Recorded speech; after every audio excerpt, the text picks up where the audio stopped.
Aïe, aïe, aïe, il y a vraiment beaucoup de monde sur ce salon. On peut constater que les allées sont bien pleines. Il y a une queue encore à l'entrée assez impressionnante.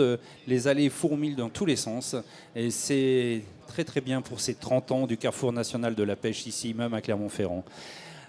Bonjour aux nouveaux arrivants, bien sûr, les visiteurs, et puis tous les internautes qui sont derrière leur écran. On peut voir, il y a les allées, ça fourmille, c'est noir de monde. Donc vous êtes de plus en plus nombreux derrière les écrans, hein. Là, c'est phénoménal. Vous nous suivez, ça veut dire que tout le monde n'est pas au salon, et heureusement d'ailleurs.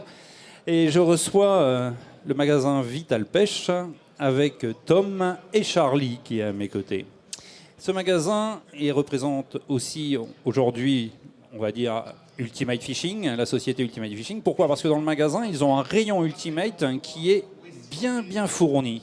Et ils ont choisi des leurres pour venir vous présenter ces leurres ici même. Ils les ont dans le magasin. Ils n'ont pas que du Ultimate Fishing au sein du magasin, bien entendu, mais ils ont décidé de passer sur le stand Ultimate et puis de présenter 3 leurres Ultimate, comme ils auraient pu le faire dans sous d'autres marques. Charlie, de quoi allons-nous parler exactement? De pêche au brochet, perche, cendre, je sais pas. Bonjour. Ah oui, tu peux dire bonjour parce qu'ils sont nombreux. Hein. Merci d'être là. C'est pas simple pour eux, c'est la première fois qu'ils viennent faire un petit tour ici. Puis là, vous êtes nombreux, vous nous impressionnez, mais croyez-moi, c'est... Tout à fait. Non, on va essayer que ça se passe bien. On parle de pêche, donc c'est quelque chose qu'on fait quasi quotidiennement, donc ça devrait aller. Alors oui, moi je suis ici aujourd'hui pour vous présenter des nouveautés. Donc tu me parlais des espèces, principalement, non, là on va pouvoir toucher toutes les espèces. C'est l'avantage de notre gamme chez Ultimate, donc il y a ces nouveautés-là, mais on a un catalogue vraiment impressionnant qui permet de pêcher toutes les espèces qu'on peut trouver aussi bien en eau douce qu'en mer, en allant du plus petit poisson des pêches de rock fishing au plus gros thon et en passant par tous les poissons qu'on peut prendre au leurre en eau douce. Donc là, aujourd'hui, on va commencer par une nouveauté phare de cette année. Jusque-là, on connaissait déjà que c'était une nouveauté de l'année dernière, donc c'est le X-Layer Curly. Donc c'est un grub très technique. Regarde sur l'écran ce que ça donne, Ouais. non? La caméra, elle est là-bas. Okay. Non, t'as pas besoin de la monter, tu restes juste comme ça, c'est elle qui va te cadrer, bien. c'est pour que tu puisses voir. Voilà. Super. Donc oui, le X-Layer Curly, c'est un leurre qu'on a connu l'année dernière. Ce leurre-là, on l'a beaucoup utilisé pour commencer pour pêcher le cendre.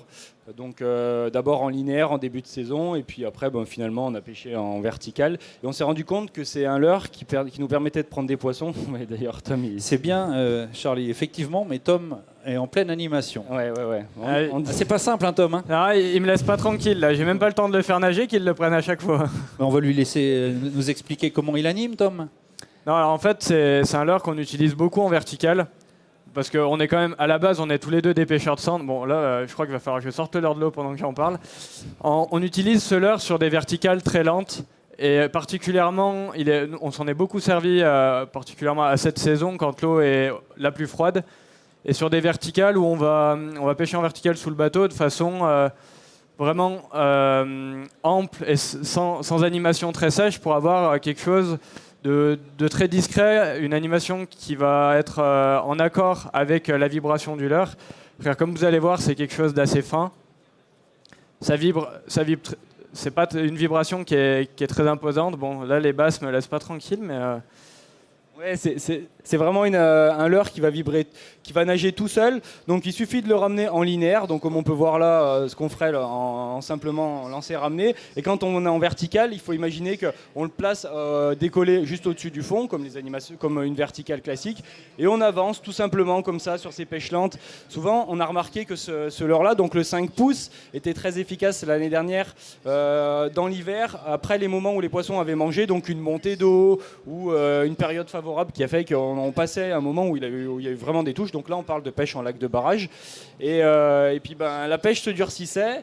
Et finalement, nous, on s'est mis à pêcher avec ça. On cherchait des vibrations différentes. Quand les poissons chassaient, on les prenait vraiment sur des shad avec des grosses vibrations. Le finesse marchait mais donnait pas assez de résultats et puis on s'est rendu compte qu'avec cette vibration intermédiaire on arrivait à faire des belles pêches, des journées à 15 poissons.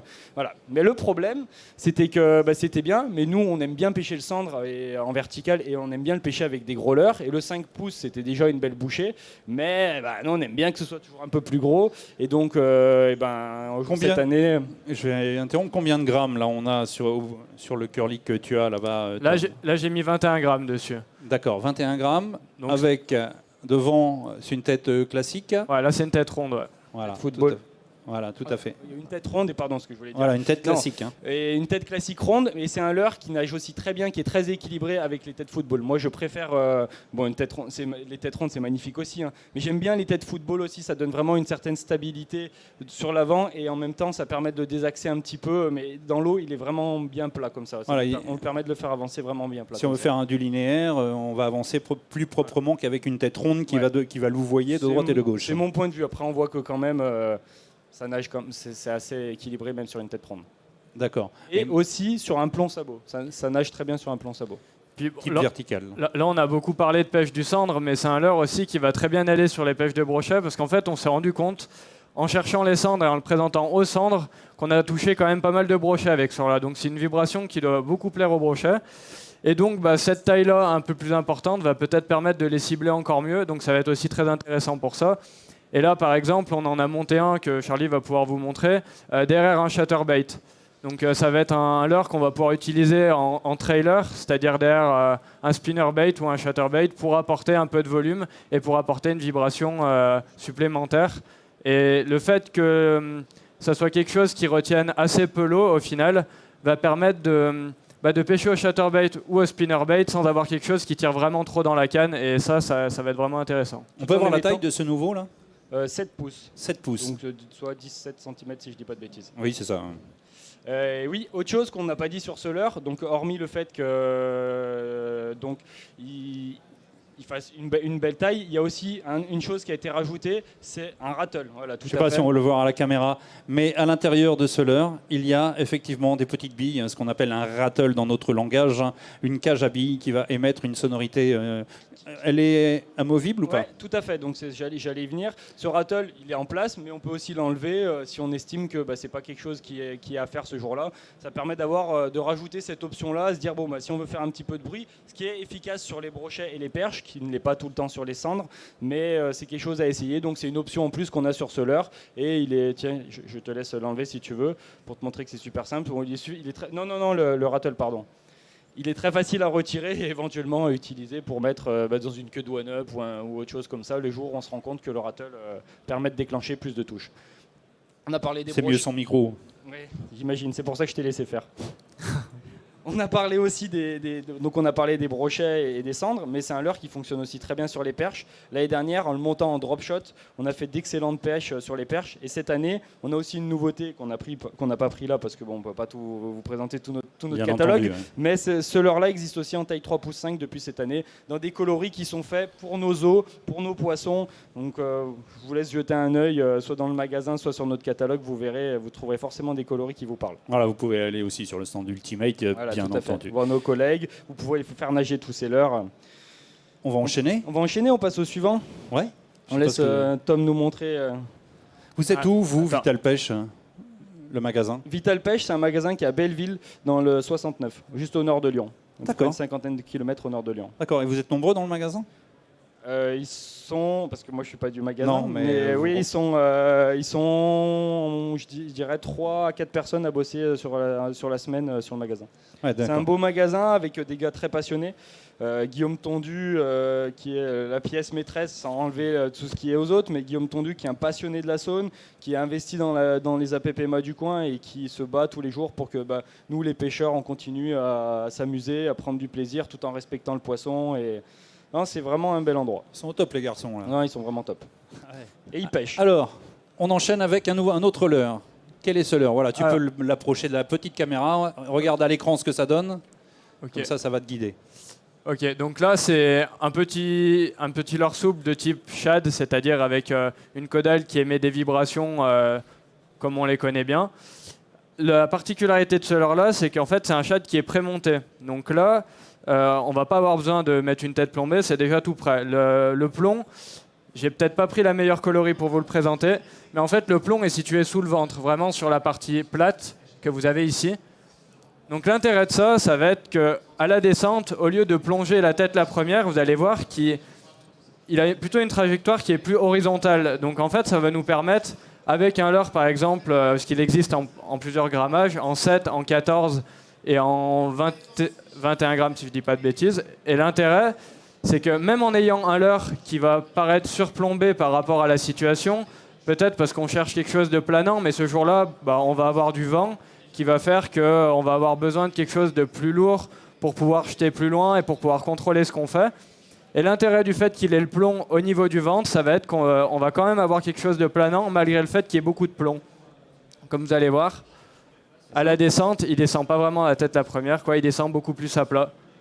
Donc c'est un leurre qui a été prévu à la base pour pêcher les black bass avec une récupération simple au moulinet. Donc comme on dit en cranking, c'est-à-dire vraiment juste en moulinant.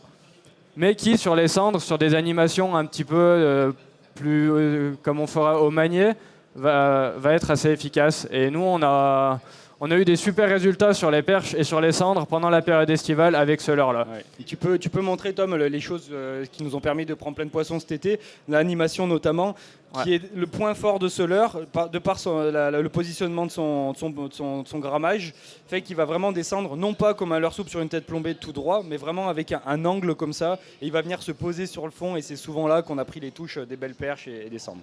Bon, pas que des beaux poissons, mais ça nous a permis de faire des très belles pêches. Petite question, le curly était imprégné effectivement, mais est-ce que celui-ci, ce petit chat, est imprégné également? Non. Par contre, lui, il a d'autres caractéristiques. C'est un leurre avec lequel on s'accroche très peu.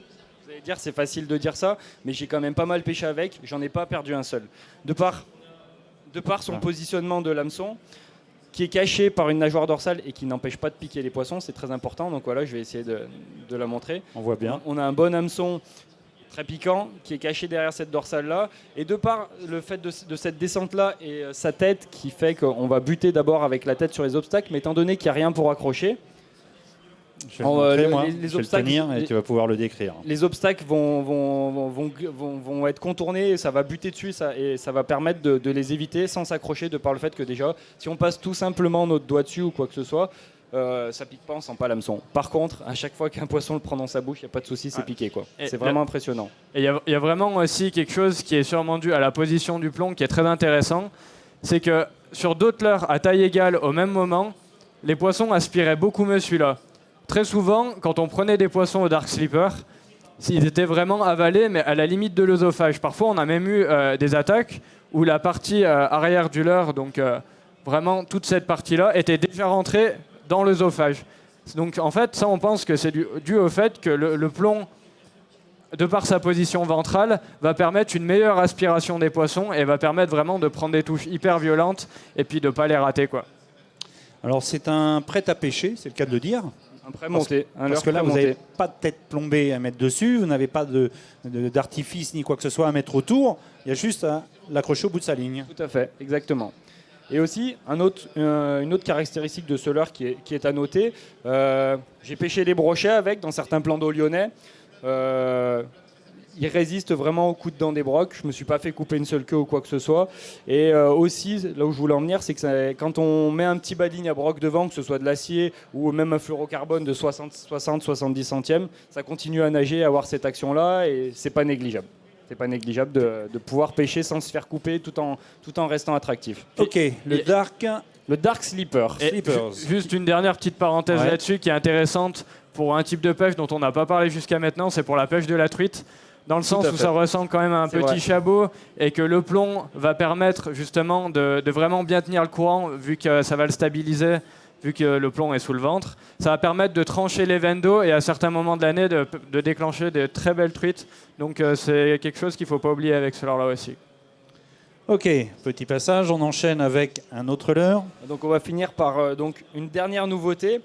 Donc là, c'est plutôt un leurre typé brochet, même s'il ne faut pas avoir de clivage comme ça. Dès qu'on met un leurre dans l'eau, il est susceptible d'intéresser n'importe quel carnassier. Tom, en ce moment, est capable de pouvoir... il fait une différence en pêchant avec des leurres à broc et en prenant des très gros cendres. Donc là, le Big M, donc c'est un leurre au Japon qui est destiné à pêcher les black bass. Forcément, nous, ça nous intéresse pour pêcher les brochets. Hein. C'est un leurre qui est volumineux, qui fait une belle taille. Ce leurre-là est donné pour descendre à des profondeurs jusqu'à 4 mètres. Alors ça, c'est quand on l'utilise avec une ligne à brochet, avec une ligne à basse, pardon. Le jour où on met une ligne à brochet dessus, il va descendre un petit peu moins. Et c'est pas plus mal. Tom, toi qui as pêché pas mal avec au Salagou là, ces derniers temps, tu peux me dire à peu près les profondeurs, sa profondeur de pêche que tu as trouvé avec... Alors avec une ligne à brochet, c'est-à-dire moi j'utilise du 90 centièmes, donc quelque chose d'assez costaud, et une tresse en 60 livres qui va faire que... le leurre va être plus ou moins retenu par la ligne. On va un petit peu brider sa profondeur de pêche et on va le faire pêcher entre 2,50 m et 3 mètres en fonction de la distance de lancer, quoi. Plus on lance loin, plus on a le temps de le faire descendre. Après, si on veut le faire pêcher un petit peu plus profond, il y a une astuce qui est beaucoup utilisée par les pêcheurs de basse en Amérique et que nous avait été présentée par Nicolas Guichon, un ami de chez Ultimate. C'est le fait de plonger sa canne dans l'eau, qui va nous permettre de faire passer le leurre plus bas. Donc si jamais, par exemple, on veut essayer de pêcher dans 4 mètres avec ce leurre-là, malgré qu'on ait une ligne à brochet qui va retenir le leurre, on peut toujours, dès le début du lancer, si on est en bateau, se positionner de cette façon au bord du bateau et puis faire plonger le leurre en mettant la canne dans l'eau comme ça. Et là, on va réussir à le faire pêcher jusqu'à 4 mètres, quoi. Alors, vous parlez de ligne à brochet, bien entendu, c'est une ligne beaucoup plus puissante, hein, c'est-à-dire qu'elle est plus costaude, comme tu l'as dit, 13,60 livres et bas de ligne pour toi en 90 centièmes. Ouais. En revanche, ce leurre pèse combien ? Ce leurre pèse autour de 60 grammes. Autour de 60 grammes pour une taille d'à peu près 14 cm. Alors 14 cm, on sait que c'est à partir de ce 14-15 cm qu'on passe en big bait, hein, donc on est juste à la limite du big bait. On est en big bait, mais par contre, c'est pas nécessaire d'avoir une grosse canne big bait pour le jeter, quoi. Avec une canne de 40-80, 20-80, ces puissances-là, on va pouvoir pêcher avec aisance. Tout comme avec une canne de puissance supérieure, ça nous permettra de le lancer. Alors, pour tous les gens qui sont présents ici, le casting, parce que Tom a pris une canne casting pour propulser ce leurre, est beaucoup plus adapté qu'une canne spinning. Alors, c'est plus adapté, oui et non, pour le lancer. Par contre, pour le lancer, ça n'empêchera pas qu'on le lancera très bien avec une canne spinning. Moi, je trouve le gros avantage du casting pour ce type de leurre-là, c'est la possibilité de récupération vraiment plus lente avec un axe de canne, avec la façon dont on tient notre canne et notre bras, qui est meilleur pour ces pêches-là, notamment pour les ferrages. Donc le casting permet une vitesse de récupération plus contrôlée, avec une plus grande capacité d'adaptation, mais aussi ce bras qu'on va avoir avec une canne casting à comparer d'une canne spinning quand on ramène un leurre, autrement dit en cranking tout simplement au moulinet, le casting va vraiment pouvoir permettre de basculer le corps comme ça et d'envoyer des ferrages qui sont plus efficaces sur ces types de pêche-là. Et puis après, le gros avantage aussi qu'il y a en casting au big bait, c'est que bon, là on est sur un petit big bait. C'est vraiment, comme tu disais tout à l'heure, l'entrée dans la gamme des big bait. Mais bon, ça c'est un leurre qui pèse autour de 60 grammes. Ouais. Les big baits, ça peut aller jusqu'à 300 grammes. Alors imaginez pêcher une journée entière à tenir la tresse avec votre doigt et puis envoyer en spinning des grands lancers. À force, les 300 grammes au bout de la canne, ils vont vous râper le dos. Hein, la peau, elle va ramasser. Et là, c'est intéressant, justement, en casting, on n'a pas ce problème-là. On n'a pas ce problème de frottement sur le doigt et de côté désagréable au lancer qui va faire qu'on va se faire mal au dos au bout d'un moment et à la main. Et on est beaucoup moins précis, ça dépend où l'on pêche. Si on pêche en plein eau, oui, mais si on doit pêcher des bordures, on est beaucoup moins précis en spinning. Tout à fait. Pour avoir guidé pas mal d'années en Irlande, une douzaine d'années en Irlande, je sais exactement ce qu'il en est du spinning, où on voit les leurres partir à des distances phénoménales. Bah oui, parce qu'on propulse, on va aller très loin, et on s'aperçoit que les roseaux s'approchent, on bloque, et là ça fait même la plus grosse détresse avec le nœud. Pac, ça peut casser, dis, oh dis donc, t'as vu, je suis rendu dans les roseaux là-bas. Non, il est plus à la canne, il est parti. Qu'en casting, quand vous propulsez votre leurre, il va partir, mais vous pouvez maîtriser avec votre pouce la bovine, clac. Et c'est très simple en pêchant avec les gros leurres. Ne vous détrompez-vous, c'est pas les petits leurres, c'est plus compliqué pour éviter les histoires de perruques, hein, mais avec un leurre de cette taille-là, on conseille le casting souvent. C'est pour ça que j'en ai parlé un minimum, parce que ça interpelle encore des gens. T'as raison, en plus, c'est quand même un confort de pêche et une des sensations qui sont quand même bien plus agréables, bien plus sympathiques de ferrer un brochet ou de ferrer un beau poisson en casting. Comme je vous dis, on a vraiment une tenue de canne, des sensations différentes de ce qu'on peut connaître avec un spinning classique. Puis après, il y a aussi quelque chose qui est intéressant dans le casting, c'est dans la fréquence des lancers.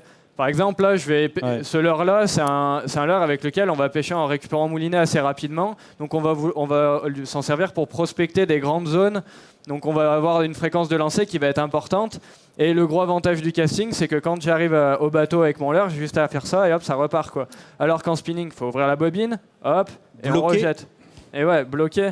Donc forcément, sur une journée, sur une demi-heure, on verra pas la différence, mais sur une journée en casting, on va peut-être rajouter une trentaine de lancers qui font que peut-être ça va être les trentaines de lancers qui va faire de prendre un broc d'1 mètre ou quelque chose comme ça. Ce qui est important quand on pêche avec des leurres comme ça, donc c'est des leurres de prospection où on va avancer, on va vraiment chercher des poissons actifs ou insister sur des zones où on sait qu'ils sont. Par ce qui est en train de faire Tom, vous voyez qu'on peut vraiment ralentir, les laisser remonter, réaccélérer pour faire replonger le leurre. Et c'est un des points forts aussi de ce leurre-là, de pouvoir varier les animations. On a une animation de base classique en ramenant au moulinet pour prospecter, mais on peut aussi avoir une animation plus agressive sur une zone où on se dit « Ah, il y a des poissons, il faut que j'arrive à les déclencher ». Et là, hop, on pose des grosses accélérations, on fait des pauses. Le nom du leurre? Le Big M. Voilà, l'unanimité. Ok, bien vu les gars. Alors, avant de... Ouais, j'ai une petite canne à montrer aussi. Il y a une petite canne à nous montrer, tout simplement. Alors ça va pas être simple avec les cams, mais bon, peu importe.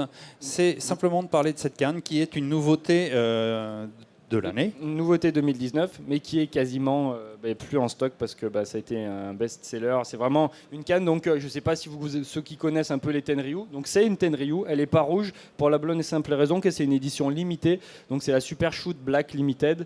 C'est une canne, la Super Shoot est une canne très connue pour avoir une certaine polyvalence, notamment sur les pêches de bar et les pêches de cendre, mais elle est aussi très utilisée pour les pêcheurs de brochet qui veulent pêcher au spinning.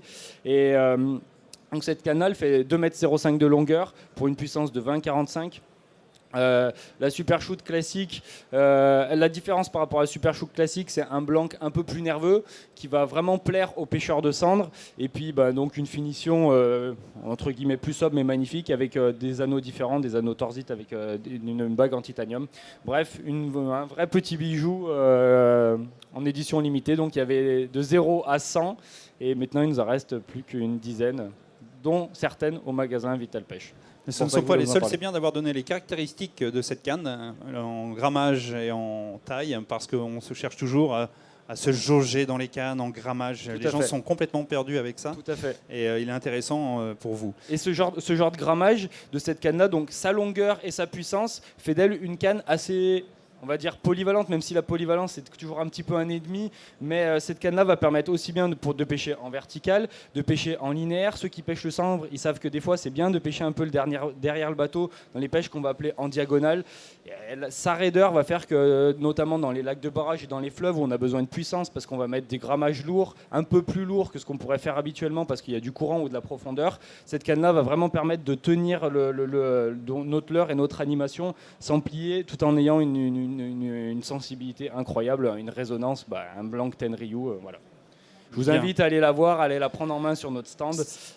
Vous savez quoi? On les écouterait pendant des heures. Ce sont des fous furieux passionnés. Ils savent de quoi ils parlent parce qu'ils pêchent tout au long de l'année. C'est pourquoi on les met ambassadeurs de magasins, d'une marque, etc. Ils sont là. Tom et Charlie sont vraiment, vraiment exceptionnels. Je pense qu'on peut les applaudir. Je vous remercierai de les applaudir très fort parce que les conseils prodigués, c'est aussi ça. C'est grâce à ça qu'on avance dans la pêche. C'est au top. Merci les gars. On vous retrouve sur Merci à toi, Fred. Non, on vous retrouve sur le stand Ultimate. Tout à fait. Et dans le magasin Vital Pêche éventuellement. Et dans le magasin Vital Pêche éventuellement. Merci Frédéric. Merci les gars, on vous retrouve sur le stand Ultimate. Quant à vous, chers internautes et chers visiteurs, juste derrière, Babyface, une nouvelle marque qui arrive avec notre ami Ryuzuke, qui arrive du Japon, qui a créé ses leurres au Japon. C'est à suivre ici même sur ce plateau pour un nouveau direct dans quelques instants. À tout de suite.